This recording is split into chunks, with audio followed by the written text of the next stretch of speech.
Arqueomanía. Bienvenidos a Arqueomanía. En el programa de hoy visitaremos la ciudad romana de Driebes, en la provincia de Guadalajara. Después vamos a conocer un museo que nos ha encantado, el Museo Arqueológico de Málaga.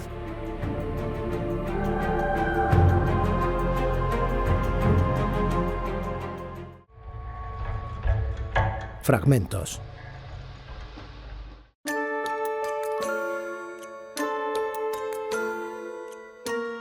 El sueño clásico de los arqueólogos clásicos era encontrar un lugar perdido que hubiera sido citado en una fuente histórica o que se tuviera como tal. La incorporación de la ciencia parece haber restado algo de ese anhelo romántico, aunque a nadie le amarga un dulce. Sin duda, el hallazgo de Tartesos o el de Mainaque, largamente perseguidos por la arqueología española, son los mascarones de proa de esta búsqueda, pero no el único caso. En España, uno de los pioneros de la arqueología, el alemán Adolf Schulten, trató de localizar la ciudad de Tartesos y el sitio romano Anumancia siguiendo las fuentes antiguas.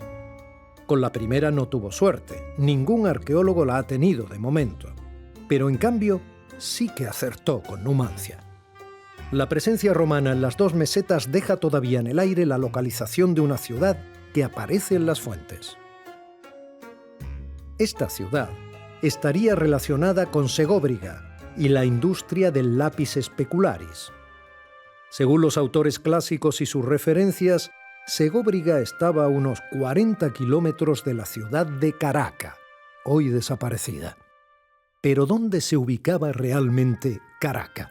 Driebes es un yacimiento en el que la prospección geofísica ha demostrado que existen unas estructuras de unas proporciones muy superiores a las que conocemos en otros enclaves de esta zona, y desde el punto de vista de las fuentes antiguas se encuentra exactamente donde era previsible que hubiera una ciudad de paso entre Complutum, la actual Alcalá de Henares, y la ciudad romana de Segóbriga, que hoy conocemos como Parque Arqueológico. En ese punto intermedio, los itinerarios antiguos sitúan un lugar de paso denominado Caraca, y ese lugar es un lugar que debería estar cerca del Tajo, debería estar en un emplazamiento ligeramente fortificado, sobrelevado en el terreno.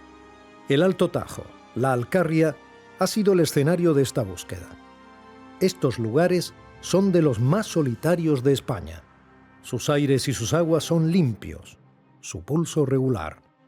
A finales de los 70 y comienzos de los 80 estuvimos prospectando aquello y había evidencias materiales, pero no teníamos los medios técnicos que existen hoy en día. Es decir, que sin llegar a excavar físicamente todavía, una prospección geofísica ha proporcionado una planta bastante detallada de una parte del cerro, ¿no? Con lo cual, dijéramos que aquello viene a confirmar, esto viene a confirmar lo que los pequeños hallazgos en superficie hace más de 3 décadas ya permitían intuir. La primera pista para localizar Caraca la ofrece el agua, como en tantas ocasiones. Estamos en el acueducto de la ciudad romana de Caraca, en el Cerro Virgen de la Muela. Es un acueducto de albañilería, como decía Vitruvio, está hecho con opus camenticium. Se haría una pequeña zanja, se haría un encofrado y se haría una argamasa en fresco en el momento, y a través de unas tablas, digamos, se haría compacto la estructura. Luego además se pondría un tablón para hacer el specus, el negativo del caz. El Caput Aquae, de donde se abastecería este acueducto, es el llamado manantial de Lucos. Lucos viene del latín lucus, que significa bosque sagrado o claro en el bosque. De ahí tendría una fuente de aprovisionamiento continua para poder llevar, hemos calculado, 1,3 litros por segundo. Pero ha habido aquí un trabajo previo de geolocalización empleando diferentes técnicas de detección. Es muy interesante, digamos, el contraste entre las técnicas clásicas de prospección en superficie. Una serie de arqueólogos prospectamos todo el espacio para intensivamente recoger y georreferenciar todos los materiales, pero a la vez, digamos, complementarlo con una prospección geofísica en la que un georradar, a través de una serie de electrodos, envía unas señales de 600 MHz y es capaz de dibujar en un plano todas las estructuras. En ese sentido, uno complementa a la otra.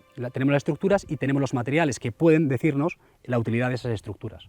Lo primero que tenemos que hacer es ratificar los resultados del georradar. Para ello estamos en vías de empezar la primera campaña de excavaciones. Sobre todo queremos realizar una serie de catas en el foro. ¿Y por qué en el foro? Porque el foro es lo que, digamos, da ese carácter de promoción jurídica. Es la que nos dice que realmente este yacimiento tiene una entidad de ciudad. Es el primer paso que tenemos que dar. Los materiales que hemos encontrado en superficie, sillares y también tambores de columnas reutilizados, como en la ermita de la Virgen de la Muela, nos hablan de edificios públicos. Las fuentes clásicas no son muy abundantes. Por una parte está la crónica de Ptolomeo, que nos habla que está en unas coordenadas entre Titulcia, Segóbriga, Ercábica y Complutum, que no puede ser otra ciudad que no sea esta que está aquí emplazada. Por otra parte tenemos la crónica también de Plutarco, que nos habla de ese conflicto entre Sertorio y los caracitanos. Quizá esté hablando de otra Caraca, en el sentido de que topográficamente habla de unas cuevas, quizá estuviera hablando de la Muela de la Arilla. En cualquier caso sería un caso de homonimia, dos Caracas. Y por último tenemos, y no menos importante, el Anónimo de Rávena, que nos habla, digamos, en ese itinerario, una de las paradas sería esta ciudad de Caracas. La expectativa de las excavaciones es grande. Habrá que estudiar los resultados. Este lugar de Driebes es el lugar indicado. En la bibliografía esto es un tema ya más o menos solucionado desde hace varias décadas. Hacía falta la confirmación arqueológica y eso es lo que ha llegado ahora. Cuadernos de campo. Pocas ocasiones vamos a tener de grabar un museo arqueológico nuevo por completo. Málaga lo ha conseguido y además en un edificio soberbio conocido como el edificio de la aduana. Vamos a conocerlo. En diciembre de 2016 se inauguró el nuevo Museo de Málaga, tras una espléndida obra de rehabilitación del Palacio de la Aduana, enclavado en el corazón histórico de la ciudad. La provincia de Málaga es muy rica en arqueología, que abarca desde el más remoto paleolítico hasta su floreciente Edad Media. María Morente, su directora, nos explica la historia del museo y sus principales características.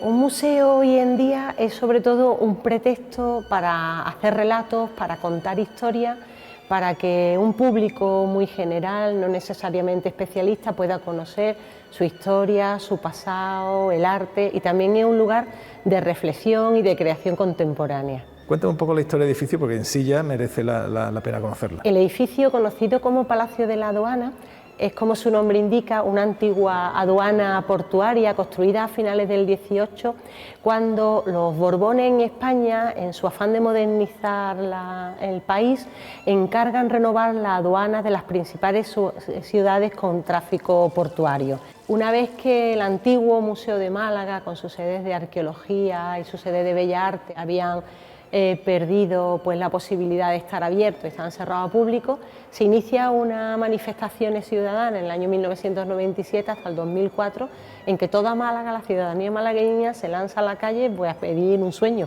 a pedir que buscáramos una nueva sede para el delegado del gobierno y que este magnífico edificio céntrico, monumental, de carácter patrimonial, alojara el museo. En el 2005 el Estado y la Junta de Andalucía acuerdan que eso sea así, y ahí empiezan todos los proyectos que lo han hecho posible. Al llegar a la aduana y por primera vez convivir las dos colecciones en un mismo espacio, uno de los retos era encontrar un único relato, un único discurso que alojara a colecciones, pues por una parte muy amplia, porque van desde el paleolítico hasta el arte contemporáneo, y por otra parte una tipología pues muy diversa, en la que hay un poco de todo, ¿no? Y ahí había que buscar un hilo conductor, y ese hilo conductor lo hemos encontrado hablando de la Málaga del 19, un elemento singular en la ciudad que identifica incluso mucho de lo que hoy somos en la Málaga actual. En ese ambiente surgen dos colecciones, una de arqueología, que es donde estamos, la colección loringiana, y otra, una colección pública de la Real Academia, para intentar recoger los bienes desamortizados. ¿Cómo lo habéis estructurado y cómo habéis logrado resolver un periodo tan extenso en el tiempo y tan rico y fecundo en piezas? Pues en primer lugar decidiendo que lo que íbamos a contar en este museo no era la historia de la ciudad y su provincia, sino que sobre todo lo que íbamos a explicar era la colección que por distintas circunstancias y distintos avatares tenemos en el Museo de Málaga. En segundo lugar, mirándola desde el punto de vista patrimonial. A nosotros nos interesa cómo se forma esa colección, cuándo se empieza a estudiar, qué circunstancias tiene, en qué lugares se encuentra, qué relación tiene con los yacimientos de la provincia. Enlazando también un homenaje a todas esas personas anónimas que participaron en las investigaciones, incluso en la gestión de las colecciones arqueológicas, que tienen un recurso que te permite hacer todo un paseo por los personajes vinculados al museo, y sobre todo eligiendo que la colección se iba a estructurar en 7 temas, que son los 7 temas que nosotros consideramos que tienen importancia por la calidad de las colecciones malagueñas y sobre todo porque son a los que la investigación ha dedicado mayor interés. De manera que desde el Paleolítico hasta la Edad Media vamos a narrar 7 temas. ¿Cuáles son los 7 temas? Esos 7 temas son: en el mundo de la prehistoria hablamos de las cuevas en la prehistoria malagueña y los paisajes megalíticos, el mundo de los dólmenes. En el mundo de la protohistoria lo que más nos interesa es un tema de actualidad científica, investigadora, es la relación que establecen los fenicios con las comunidades indígenas que ya estaban aquí al final de la prehistoria. Después hablamos de la romanización, cómo se crean los municipios romanos en la provincia de Málaga. En la época romana tardía vamos a narrar un poco el mundo visigodo y bizantino. Después ya en lo que es la Edad Media, sobre todo la islamización, hay un tema capital que es Omar Ben Hassún, y el último tema es la Madina Malaca, la Málaga musulmana consolidada que encuentran los cristianos en la conquista. Uno de los episodios arqueológicos más interesantes que nos hemos encontrado es la convivencia entre el Neandertal y el Homo sapiens, o sea, nosotros. Hay muchas dudas. Desaparecieron por nuestra culpa, fuimos nosotros los que lo extinguimos, es una especie completamente distinta, convivimos o no en el tiempo, de alguna forma nos hibridamos y tenemos su gen en nuestro interior. Son muchísimas dudas que quedan abiertas y que la ciencia tendrá que responder. Y parte de esta respuesta se va a encontrar en la provincia de Málaga. 7 temas para desarrollar la extensa línea del tiempo en la que se extiende la arqueología malagueña. Cada uno de ellos es apasionante en sí, pero nos detendremos en el de la Málaga fenicia, muy bien representada en el museo. Es un periodo bastante importante para la ciudad y para la provincia. Llegan aquí los fenicios en el siglo VIII a.C. y desde un primer momento establecen unas relaciones comerciales muy estrechas con las poblaciones que ya vivían aquí desde mucho tiempo antes. Y entonces, ¿qué pinta la tumba de un griego dentro de esa Málaga fenicia? Este en concreto nos plantea muchas preguntas porque no solamente es un griego, sino es un griego, es un guerrero griego, además a la usanza de los hoplitas de este periodo. No sabemos qué hacía aquí, estaba en una tumba aislada, en una zona donde no aparecían otras tumbas, una tumba que está fabricada siguiendo las técnicas, podríamos decir, empleadas por los fenicios, rituales que también los encontramos en el mundo fenicio, pero sin embargo el individuo no parece ser un fenicio. Por tanto, es un enterramiento fenicio de un griego que habrá que investigar, ¿no? Eso es lo que habrá que ver exactamente, qué hacía y por qué estaba aquí, y qué función cumplía un guerrero en una ciudad comercial como era Málaga. Un museo no solo en la colección que alberga y el edificio que la contiene, también en la manera de presentar las piezas, el criterio de selección, el discurso dominante. La museografía es la ciencia que determina estas variables fundamentales en un museo actual. La museografía es todo aquello que establece la relación entre el edificio, el visitante y las piezas. Cuando hay que exponer una pieza para que emocione y que te explique lo que es esa pieza, tienes que buscar una serie de artilugios de escalas, textos, ilustraciones, vitrinas, para conseguir que esa pieza llegue realmente al visitante. De eso se trata la museografía, no se trata de exponer las piezas tal cual. Yo soy partidario de llegar al conocimiento a través de la emoción. Me parece que es mejor que la pieza te emocione, y una vez que estás emocionado, esa pieza ya te llega adentro, quieres tener más información y adquieres un conocimiento, no al revés. Yo soy un ferviente admirador de la museografía del siglo XIX, donde precisamente la acumulación de las colecciones, la especie de falta de rigor aparente de cómo se exponían las piezas, ¿no? Eran unas situaciones que emocionaban mucho. Para mí conviene solapar esa emoción de los gabinetes del XIX con la capacidad de comunicación que nos permite la tecnología actual.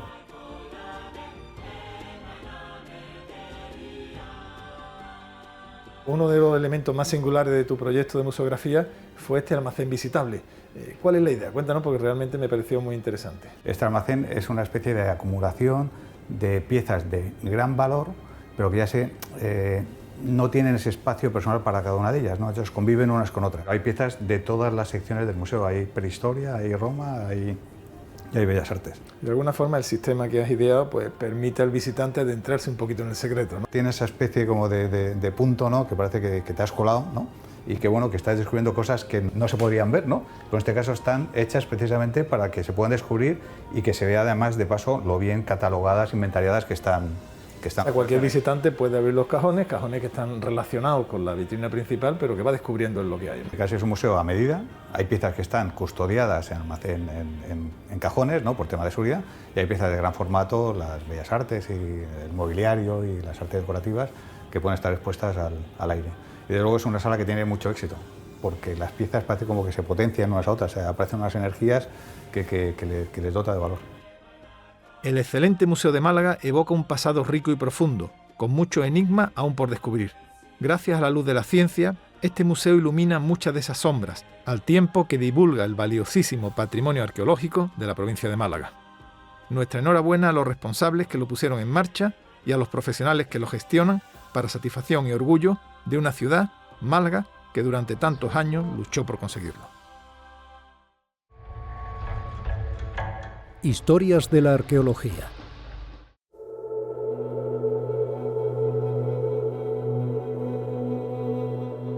El origen de las poblaciones de Europa está llevando a numerosos grupos científicos a bucear en los mares del tiempo en busca de evidencias. Estas pruebas pueden ser de orden cultural o práctico y de naturaleza genética. Recientemente se han publicado varios artículos científicos con datos sobre el origen de las poblaciones neolíticas de la península y de algunas aportaciones posteriores. La mezcla entre cazadores y agricultores puede que se produjera durante miles de años. En España se han llevado a cabo estudios poblacionales neolíticos tan exhaustivos como el del campo de hockey en San Fernando, Cádiz. Allí, a la espera de los resultados definitivos de ADN, se considera muy probable que el origen de sus pobladores fuera subsahariano. El dibujo apenas se está comenzando a esbozar. El yacimiento de Beleña de Cabra tiene una muestra genética que va a suponer un caudal de información nueva de extraordinario valor para los momentos tardíos del Neolítico. El número de sepulturas que está estimada atendiendo a las prospecciones geofísicas realizadas está en torno a la veintena, ¿no? En la actualidad tenemos ya documentadas y excavadas 4. El equipo que dirige su excavación, encabezado por Dimas Martín Socas y Dolores Camalich Massieu, lleva muchos años tras las poblaciones del Neolítico y de la Edad del Cobre en el sur de la península. La Cueva del Toro, en el Torcal de Antequera, supuso un hito en el estudio de las poblaciones neolíticas de Andalucía. Dimas y Dodes han aportado algo más que un grano de arena en la investigación. La visión tradicional que se ha dado sobre el Neolítico y las primeras poblaciones de la Edad del Cobre marcaban un tránsito en los modos de vida. En la actualidad sabemos que realmente las cuevas no se abandonan. Lo que ocurre es que son espacios o lugares de hábitat marginales.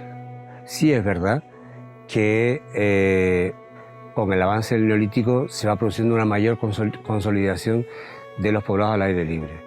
Estas piezas del Museo de Málaga fueron excavadas por el equipo de Dimas Martín Socas en Alozaina, Málaga. Se trató sin duda de una de las expediciones arqueológicas más complejas que se han desarrollado en nuestro país, al tener que descender más de 40 metros por una grieta hasta el yacimiento. El bagaje de los investigadores es muy importante. Aprenden a identificar y a ponderar con rapidez. Saben cuando tienen un mirlo blanco delante. El yacimiento de la Beleña de Cabra recuerda por su tipología a sitios arqueológicos como las necrópolis de las Aguilillas o la de Alcaide en el norte de Málaga. Si atendemos a las características generales y a los materiales, hay conexiones con distintas necrópolis. Ahora bien, las más próximas, que serían Alcaide, Aguililla, son de cronología más reciente. Es decir, en estos momentos lo que sí que podemos afirmar es que con la documentación que tenemos, la Beleña aporta las evidencias más antiguas de este tipo de enterramientos en Andalucía. En estos momentos la asociación de la necrópolis de la Beleña a un poblado cercano no lo tenemos documentado e incluso pensamos, una de las hipótesis que tenemos planteadas es que no necesariamente debía estar asociada a un poblado permanente, sino que puede derivar de una movilidad o ser el resultado de la movilidad de unas poblaciones con una dedicación fundamentalmente agropecuaria que utilizaran la Beleña como referente para el depósito de sus difuntos. Las cronologías que tenemos disponibles en estos momentos marcan una temporalidad de la Beleña que iría entre el 3400 a.C. en fechas calibradas y una perduración en el tránsito del cuarto al tercer milenio, es decir, en torno al 2900-2800. La estructura de algunas de sus tumbas ha resistido bastante bien el paso del tiempo. Básicamente lo que hemos realizado aquí es un levantamiento fotogramétrico durante todo el trabajo de excavación, que es una parte bastante importante donde documentamos no solo cómo aparecen los restos, sino también nuestro proceso de excavación, que es una parte bastante que generalmente se suele olvidar. Siempre se hacen levantamientos fotogramétricos al principio o al final y muy pocos durante el proceso de excavación, y es una parte importante. Todos los modelos que realizamos de fotogrametría, todos los modelos 3D, todos están georreferenciados con un error milimétrico en su posición real en las coordenadas UTM. Tenemos un modelo o una imagen 3D en la que podemos estar en el yacimiento sin estar en él. Es decir, podemos tomar medidas del yacimiento, ver cómo era la estructura, incluso las dimensiones de las estructuras, podemos saberlas sin tener que venir aquí con el modelo fotogramétrico. Todos los materiales que están ubicados se pueden ver y puedes buscar incluso ver qué tipo de hueso era, ver dónde están las concentraciones de colorantes, dónde estaban los cráneos, por ejemplo, y ver hasta el más pequeño detalle, hasta un diente.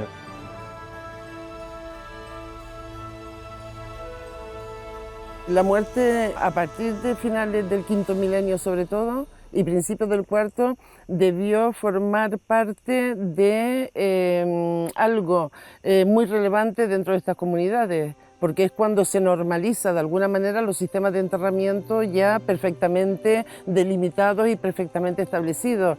Es habitual esa asociación de los poblados o lo que decimos, en la compartimentación de un espacio entre el mundo de los vivos y el mundo de los muertos, y eso significa que hay un cambio sustancial en lo que es el desarrollo de la complejidad social de estas comunidades dentro de este marco territorial. Otra de las particularidades de la Beleña es que encontramos una diversidad muy importante en cuanto a las arquitecturas.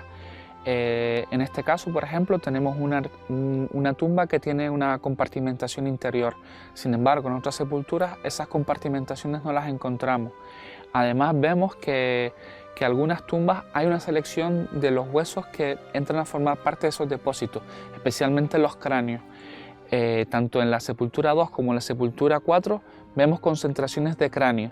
Sin embargo, aquí, por ejemplo, donde estamos ahora, podemos ver una concentración de muchos huesos, pero también tenemos cráneos, como este fragmento o este que está allí. Es decir, no todos los cráneos entran a formar parte de los depósitos secundarios. Ahí, pues bueno, podemos abrir mucho las hipótesis para explicar esa selección de esos huesos, pero probablemente tenga algo que ver con la identidad de los muertos. Han aparecido huesos que presentan evidencias de un descarnado y que debe estar relacionado con las prácticas funerarias y una ritualidad. La hipótesis que en ese sentido hay planteada por parte de los antropólogos es que se debe tratar de la necesidad de acelerar el proceso de esqueletización de un individuo, de una serie de individuos, para seleccionar aquellas partes anatómicas que consideran deben formar parte de este registro funerario. Lo que está claro que en estos momentos sí se puede plantear para el caso de la Beleña es la enorme complejidad y diversidad en lo que se refiere, en todo lo que se refiere a gestos y prácticas funerarias. En algunas sepulturas nos encontramos que tanto los elementos arquitectónicos, como pueden ser las losas o las piedras colocadas en vertical, están cubiertas de un colorante rojo que seguramente sea cinabrio, pero también los huesos están cubiertos de cinabrio. Vemos, por ejemplo, en el caso de la industria lítica, pues determinadas puntas de flechas que son muy semejantes entre las diferentes sepulturas. En cuanto a la cerámica, estamos viendo también ciertos recipientes que son muy semejantes entre sí, pero también estamos encontrando variabilidad tipológica. El caso es que no podemos hablar de un ajuar funerario estandarizado para todas las sepulturas, sino que estamos viendo pues variabilidad en cuanto al ajuar. Por ejemplo, en la sepultura 3 había una alta prevalencia de láminas de sílex. De hecho, el individuo 3 apareció con un ramillete de láminas de sílex colocadas sobre su brazo izquierdo y sostenidas con la mano derecha. La presencia de elementos de importación en los ajuares funerarios es indicativa de la existencia de excedentes de producción y de una sociedad estratificada, aunque sea con modelos preliminares. Una producción lítica que se centra en puntas de flecha de base cóncava y lámina. El análisis de ese material nos está indicando algo fundamental, y es que es un material que no ha sido utilizado. Por tanto, la hipótesis que barajamos en estos momentos es que un material es profeso para la sepultura, como ajuar. El otro material es el material cerámico, es un material común, en la Beleña no hay, digamos, nada especialmente relevante de lo que puede ser el entorno. Sí es llamativo la presencia de marfil, que en estos momentos se está estudiando, pero que ya nos indica, por un lado, una capacidad de captación de recursos foráneos, lo cual nos está hablando de una sociedad que es capaz de generar excedentes. De acuerdo con la documentación que tenemos ahora, sí es claro que hay una movilidad importante. De momento no podemos precisarla hasta qué punto, pero sí es evidente que la presencia de marfil nos está indicando unas relaciones extrarregionales muy importantes. De entrada, esas cuentas que son minúsculas, realmente solo para poderlas observar hay que utilizar la lupa, parece que iban asociados al cabello, es una hipótesis que ahora estamos barajando, al cabello de algunos de los enterramientos. Todavía no sabemos de qué materia prima se trata. Los estudios antropológicos y genéticos son fundamentales para tratar de comprender la filogenia y muchos aspectos vitales de la población del Neolítico tardío en Andalucía.